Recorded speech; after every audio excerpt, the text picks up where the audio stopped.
सो आज की जो वीडियो हम है हमारे पास है वो बेसिकली बेस्ड है क्वाड्रेटिक इक्वेशंस के काफ़ी इंपॉर्टेंट टॉपिक न्यूटन फार्मूले के ऊपर। तो न्यूटन फार्मूला आप सबने पढ़ा भी होगा और आपको ये भी पता होगा कि मेंस के ऊपर एटलीस्ट हर साल इसके ऊपर क्वेश्चन आते ही आते हैं। और ऐसा नहीं है कि सिर्फ मेंस पे ही इस पे क्वेश्चन आए, जे एडवांस पे भी इस टॉपिक पे क्वेश्चन आते हैं। और अभी तो आपका जो जेई मेंस 2025 का एग्ज़ाम है वो भी काफ़ी नज़दीक आ गया है। अप्रॉक्सीमेटली 1 या 1.5 महीना आपके पास सिर्फ इस एग्ज़ाम के लिए रिमेनिंग है। तो आई होप कि आप सब लोग बिल्कुल ही अच्छे तरीके से अपनी पढ़ाई कर रहे होगे। और अगर ये छोटे मोटे टॉपिक्स अगर आपके दिमाग में रह जाते हैं तो ऑब्वियसली ये एक तरीके से स्कोर बूस्टर की तरह आपके पेपर में आपके काम आएंगे। और स्पेशली मैथमेटिक्स में ऐसा होता है कि इससे प्रीवियस वीडियो में जो अपन ने टॉपिक डिस्कस करे थे, एक सर्कल के या फिर एक ट्राइंगल के अंदर जो इंपॉर्टेंट पॉइंट्स होते हैं उस पर रिलेटेड जो अपन ने टॉपिक डिस्कस करे थे, और जैसे आज का कॉन्सेप्ट है क्वाड्रेटिक इक्वेशंस के बेस न्यूटन फार्मूले, ऐसे कई सारे टॉपिक्स ऐसे हैं जिस पे कमांड रखना आपको बहुत ज़रूरी है।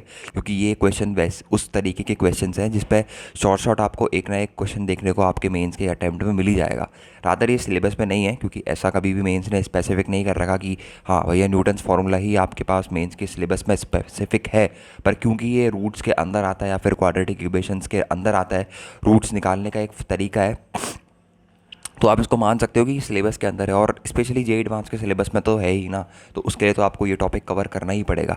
तो अभी करो या बाद में करो, तो that is your opinion. But मेरा ओपिनियन ये है कि अगर आप इसको साथ में कवर करके चलते हो तो उतना कोई कठिन टॉपिक नहीं है। अपन पहले आज इसका थोड़ा सा कंसेप्ट रिवाइज करेंगे कि न्यूटन्स फार्मूला होता कैसा है। अगर आपके पास दुनिया का कोई भी क्वेश्चन आ जाए न्यूटन्स फार्मूला में, तो आपको बस कुछ सब्स्टिट्यूशंस करने होते हैं। उन सब्स्टिट्यूशंस के ऊपर बेस्ड आपको डायरेक्टली क्या हो रहा होता है, रिजल्ट आंसर मिल रहा होता है। अब देखो न्यूटन फार्मूला क्या कहता है हमसे। बेसिकली न्यूटन फार्मूला एक तरीके से है रूट्स की पावर के ऊपर बेस्ड है। यहाँ पर आप हेडिंग डालो न्यूटन्स फार्मूला,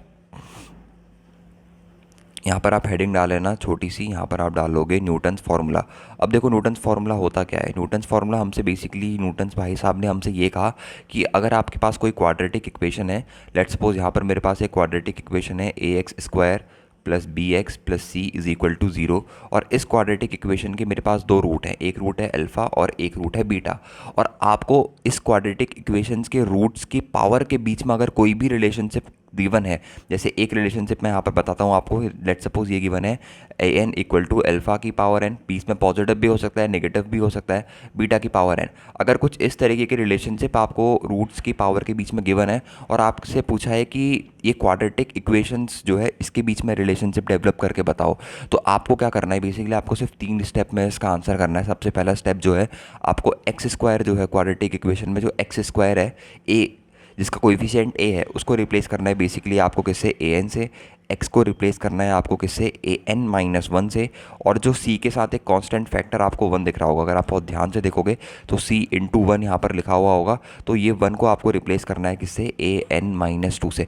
हमेशा ध्यान देना कि ये जो तीनों रिप्लेसमेंट होंगे ये हमेशा कॉन्जिक्यूटिव होने चाहिए। कॉन्जिक्यूटिव होने का मतलब कि लेट सपोज आपसे पूछ लिया कि मेरे को a10 का वैल्यू चाहिए, तो यहाँ पर तो अपने पास आएगा a10, यहाँ पर अपने पास आएगा a9 और यहाँ पर अपने पास आएगा a8। और हमेशा ऐसा ज़रूरी नहीं है कि क्वेश्चन में हमेशा आपको an के फॉर्म में गिवन हो। कई कबार मैंने क्वेश्चन में ये भी देखा है कि Sn इक्वल्स टू कुछ कुछ आपको अल्फा की power n plus minus beta की पावर n भी गिवन होता है। अभी बीच में पॉजिटिव आएगा या नेगेटिव आएगा, ये क्वेश्चन टू क्वेश्चन आपको स्पेसिफिक होगा। बस आपको ये चीज़ ध्यान रखनी है कि भैया अगर इस तरीके का कुछ रिलेशन मेरे को दे रखा है और एक क्वाड्रेटिक इक्वेशन आपको दे रखी है और a10 a9 a8 इस तरीके के रिलेशनशिप आपसे पूछे गए हैं, तो बस आपको ये सिंपल सा तरीका आजमाना है जिसमें आपको x² को तो रिप्लेस कर देना है an से, या फिर अगर क्वेश्चन में Sn गिवन है तो Sn से, या फिर an-1, या फिर Sn के फॉर्म में है तो Sn-1, या फिर an-2, या फिर Sn-2 से इसको आपको रिप्लेस कर देना है। तो अगर आप इसको इस क्वाड्रेटिक इक्वेशन में पुट करोगे तो आपके पास क्वाड्रेटिक इक्वेशन बन जाएगी a into S of n plus यहाँ पर बन जाएगा आपके पास b into S of n-1 plus यहाँ पर बन जाएगा अपने पास c into S of n-2 is equals to 0। या फिर Sn की जगह आप an भी लिख सकते हो अगर आपको क्वेश्चन में an गिवन है, तो उसमें कोई ऐसा बड़ा इशू वाली बात नहीं है। तो जैसे लेट सपोज मेरे को n इक्वल टू 9 पे वैल्यू निकालनी है, तो अगर मेरे को n इक्वल टू 9 पे वैल्यू निकालनी है तो यहाँ पर निकल के आ जाएगा अपने पास a इंटू एस ऑफ 9, ध्यान से समझना, plus b into S of 8 plus यहाँ पर निकल के आ जाएगा c इंटू एस ऑफ 7 निकल के आ जाएगा। अब ये S9 S8 S7 है क्या, बेसिकली आपको यहाँ पर डाल के पता लगेगा कि S9 S8 S7 है क्या। अगर मान लो सिर्फ यहाँ पर पॉजिटिव साइन गिवन है तो अपने पास S9 की वैल्यू कितनी आ जाएगी, अल्फ़ा की पावर 9 प्लस यहाँ पर आ जाएगा बीटा की पावर 9। तो एक बार इसको यहाँ पुट करके देखो, a इंटू अल्फ़ा की पावर 9 प्लस बीटा की power 9 plus b into asset कितना आ जाएगा, अल्फ़ा की पावर 8 प्लस बीटा की पावर 8 प्लस सी इंटू S7 कितना आ जाएगा अल्फ़ा की पावर 7 प्लस बीटा की पावर 7 इज इक्वल्स टू 0। ये क्या आ गया अपने पास रूट की पावर के बीच में बेसिकली आपके पास रिलेशन आ गया। और न्यूटन भाई साहब ने भी अपन से बिल्कुल क्लियर कट यही कहा कि ये जो पूरा का पूरा एक्सप्रेशन होगा ये किसके इक्वल होगा, हमेशा 0 के इक्वल होने वाला है। तो हमेशा आपको क्वेश्चन में कहाँ फंसाने की कोशिश कर सकता है। सबसे पहला केस ये हो सकता है कि आपको कांस्टेंट सी की वैल्यू लेट सपोज गिवन है 3, 2, 4, 5 गिवन है, तो क्या आप वहाँ पर 3 की जगह डायरेक्टली Sn-2 सब्सटीट्यूट कर दोगे? वो चीज़ आपको नहीं करनी अनटिल एंड अनलेस क्वेश्चन में आपको 1 गिवन नहीं है। उसके अलावा कोई भी आपको कांस्टेंट गिवन है तो आपको वो कांस्टेंट इनटू Sn-2 सब्सटीट्यूट करना है। डायरेक्टली कांस्टेंट की जगह आपको वैल्यू सब्सटीट्यूट नहीं करनी है। कांस्टेंट के साथ एक इंटू 1 हमेशा रहेगा, उस 1 की जगह क्या करना है अपने को Sn-2 की वैल्यू सब्सटीट्यूट करनी है। जैसे लेट सपोज अपन एक क्वेश्चन यहाँ पर सॉल्व कर लेते हैं। ये क्वाड्रेटिक इक्वेशन अपने को गिवन है 2x² माइनस का 5x प्लस का 7 इज इक्वल्स टू 0। अपन से बोला है इस क्वेश्चन में मेरे को वैल्यू बतानी है, 812 की वैल्यू निकाल के बतानी है। तो कुछ नहीं करना है आपको, सबसे पहले तो अपना जो शॉर्टकट है वो लगाना है। क्या शॉर्टकट है? 2 इंटू x² की जगह Sn आ जाएगा यहाँ पर, और माइनस यहाँ पर 5 इंटू यहाँ पर निकल के आ जाएगा Sn-1 प्लस 7 इंटू यहाँ पर कितना आ जाएगा Sn-2 निकल के आ जाएगा, और ये किसके बराबर आ जाएगा? 0 के बराबर आ जाएगा। ठीक है, तो अगर आपने आपको 812 की या फिर S ले लो यहाँ पर S, और रिलेशन कुछ इस तरीके का गिवन होगा Sn is equal to alpha की पावर n प्लस बीटा की पावर n।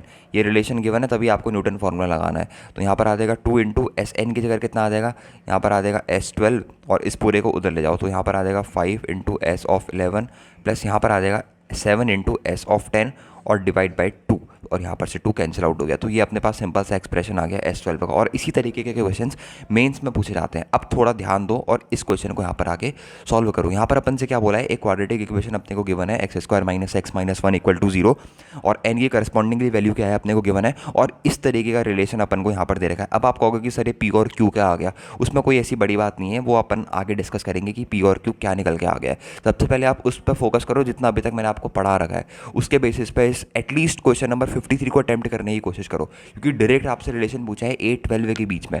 क्वाड्रेटिक क्या गिवन है? क्वाड्रेटिक भैया अपन को गिवन है, क्वाड्रेटिक अपने को गिवन है x² minus x minus 1 is equal to 0। अगर अपन इसमें न्यूटन फार्मूला लगाएं तो ये बन के आ जाएगी अपने पास an के टर्म में है ना, तो ये आ जाएगा अपने पास an माइनस यहाँ पर आ जाएगा an माइनस 1, यहाँ पर आ जाएगा minus an minus 2 is equal to 0। अब अपने को किसकी वैल्यू निकालनी है? ध्यान से देखा होगा तो क्वेश्चन में वैल्यू निकालनी है 812 की। तो अगर 812 की वैल्यू निकालनी है तो सिंपल सा कॉन्सेप्ट है, n की जगह 12 पुट कर दो, तो 812 इक्वल टू निकल के आ जाएगा अपने पास A11 प्लस का A10। तो ये आ गया डायरेक्टली, सिर्फ एक लाइन में आंसर है, सिर्फ एक लाइन में आंसर। और लिटरली ऐसे क्वेश्चन एडवांस में भी आते हैं। तो पहले पार्ट का आंसर कितना आ गया? B, directly 1 liner. और ये फॉर्मेट है मेंस का, ये फॉर्मेट है मेंस का। मेंस इससे ऊपर नहीं पूछता, पर जे एडवांस ने क्या करा, इससे ऊपर जाके भी आपसे एक तरीके का क्वेश्चन पूछा। दूसरे वाला पार्ट देखना, ध्यान से समझना, और उतना कठिन भी नहीं है। एक बार मैं तो कहूँगी एटलीस्ट खुद से ट्राई करने की कोशिश करो, और अगर हो सकता है तो वेल एंड गुड, और नहीं भी होता है तो कोई दिक्कत नहीं है। इसको सीखो, क्या पता ये क्वेश्चन सिमिलर कॉन्सेप्ट का आपके पास मेंस में रिपीट हो जाए और आपको वहाँ काफ़ी सारी हेल्प हो जाए। ठीक है, यहाँ पर अपन से क्या बोल रहा है, if A4 is equals to 28 तो अपन को P+2Q या फिर P और Q की वैल्यू निकालनी है। तो सबसे पहले तो अपन ये डिस्कस करते हैं कि अपने पास जो न्यूटन फार्मूला लगा के क्वाड्रेटिक इक्वेशन निकल के आई है, या फिर अपने को बोल रहा है कि A4 इक्वल टू मेरे को 28 गिवन है, तो एक तरीके से ये कर लो कि मेरे को P और Q की वैल्यू फाइंड आउट करके बतानी है। तो एक बार P और Q की वैल्यू आ गई तो आपको बस क्वेश्चन में सब्सटीट्यूट ही करनी है। तो अपने पास जो क्वाड्रेटिक इक्वेशन बन के आ रही थी, दैट इज़ कितनी बन के आ रही थी?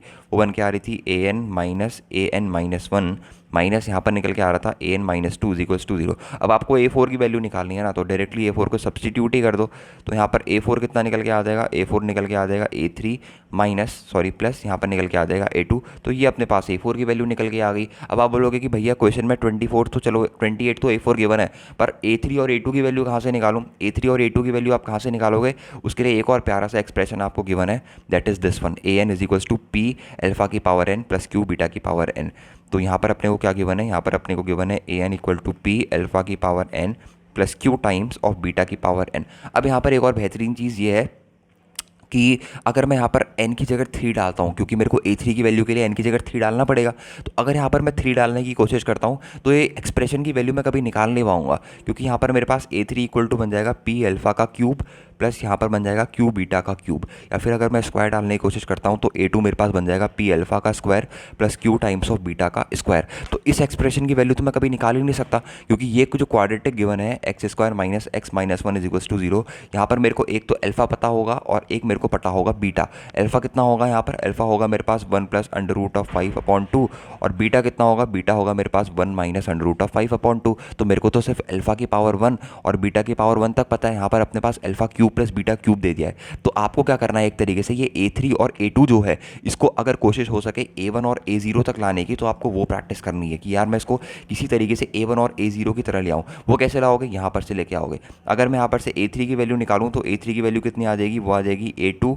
प्लस A1, और अगर मैं A2 की वैल्यू निकालूँ तो मेरे पास कितनी आ जाएगी, A1 प्लस A0। तो हाँ, ये अपने पास परफेक्ट है। तो अगर मेरे को A4 की वैल्यू निकालनी है तो A4 की वैल्यू कितनी आ जाएगी, A3 की है A2 प्लस A1, और यहाँ पर A2 की सब्सटीट्यूट कर देना।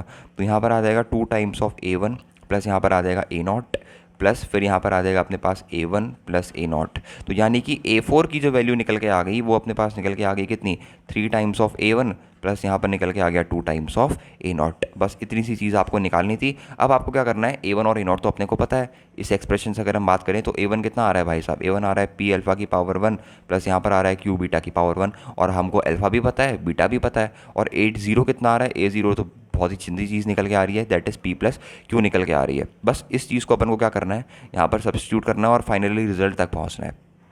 तो सब्स्टिट्यूट कर देते हैं।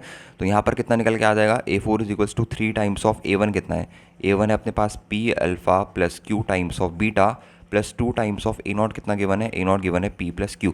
A4 कितना गिवन है 28 इज इक्वल्स टू 3 टाइम्स, या फिर इसको 3P लिख दो, कोई ऐसी बड़ी बात नहीं है, फिर चलो 3 टाइम्स ही लिख दो। पी अल्फ़ा कितना है, P इंटू अल्फ़ा की जो वैल्यू है वो अपने पास है 1 plus under root of 5 divided by 2 plus q times of beta कितना है 1 minus under root of 5 divided by 2 plus ये पूरा ब्रैकेट है, और यहाँ पर आ रहा है अपने पास 2 times of P plus Q. अब इसके बाद क्या करें, इसके बाद करने के लिए एक क्वेश्चन में भी आपको छोटा सा हिंट गिवन है।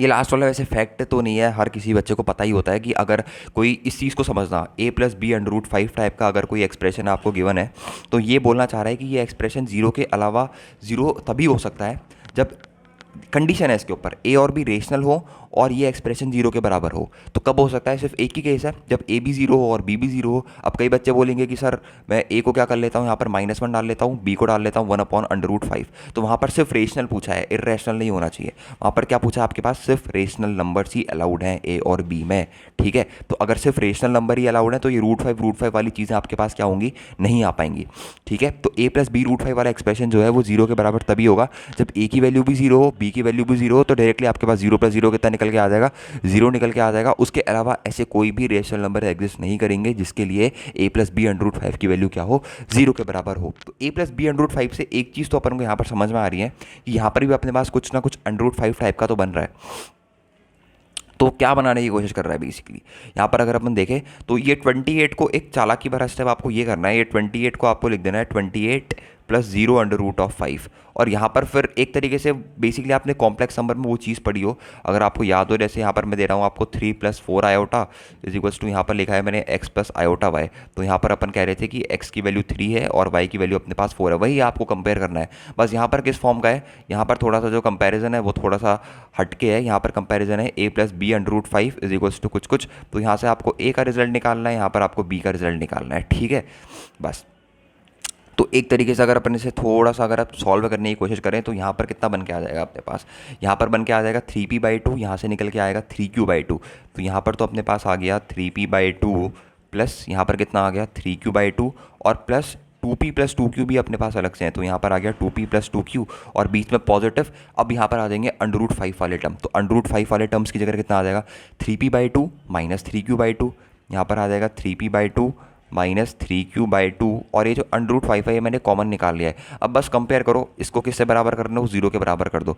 तो यहाँ पर आ जाएगा अपने पास 3p - 2 minus 3q minus 2 is equal to 0। तो यहाँ से एक एक्सप्रेशन निकल के आ जाएगा कि p जो है वो q के बराबर है। अब p q के बराबर है तो इसमें p और q के बराबर करो और 28 के इक्वल कर दो, बस इतना सा स्टेप आपको करना है।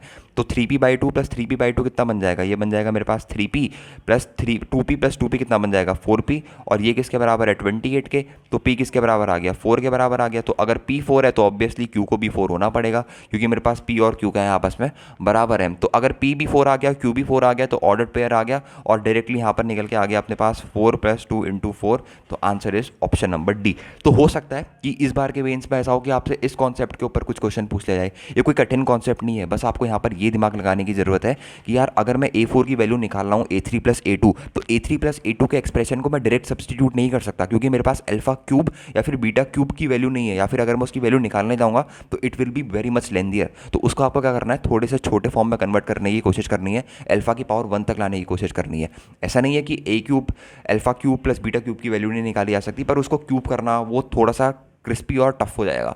इससे बढ़िया आप a3 और a2 का करो और छोटा करने की कोशिश करो, और उसको सिंपलियर टू सिंपलियर a1 और a0 के फॉर्म में लाने की कोशिश करो। After that you can easily substitute the value of a1 and a0। तो आई होप कि ये क्वेश्चन की मदद से आपको थ्योरी तो क्लियर हुई होगी, साथ में ये भी क्लियर हुआ होगा कि किस किस तरीके के क्वेश्चन अपने पास इस छोटे से कॉन्सेप्ट न्यूटन्स थ्योरम से बन सकते हैं। तो आई होप कि आपको ये कॉन्सेप्ट समझ में आया होगा, और ऐसी अमेजिंग वीडियोस के लिए किसी भी टॉपिक में आपको दिक्कत आ रही है मेन से रिलेटेड, तो वो आप मेरे को कमेंट आउट कर देना और प्लीज़ बताना कि आपको ये वीडियो कैसी लगी। तो आज की वीडियो में इतना ही रखते हैं, मिलते हैं नेक्स्ट वीडियो में। Okay bye.